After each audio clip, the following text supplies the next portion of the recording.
OTP share न करताही bank खात्यातून पैसे गायब झाल्याने फसवणुकीचा नवीन प्रकार समोर आला आहे।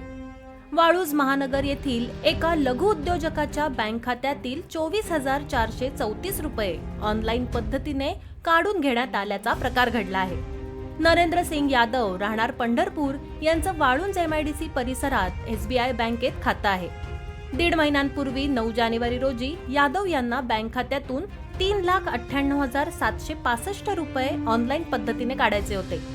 ऑनलाईन प्रोसेस केली असता त्यांना ट्रान्झॅक्शन फेल्ड गेल्याचा मेसेज आला। खात्यात पुरेशी रक्कम नसल्याने ट्रान्झॅक्शन झाले नसल्याचं समजलं।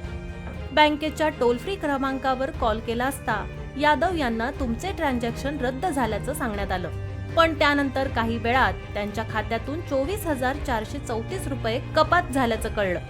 यावर यादव यांनी 1030 या टोल फ्री क्रमांकावर तक्रार नोंदवून बँकेत जाऊन चौकशी केली असता त्यांना बँकेच्या अधिकाऱ्यांनी तुम्ही कोणाला तरी नंबर शेअर केला असेल, त्यामुळे तुमच्या खात्यातून पैसे काढले गेले असतील असं सांगितलं। याबाबत आपण सायबर सेलकडे तक्रार करावी असं सांगण्यात आलं।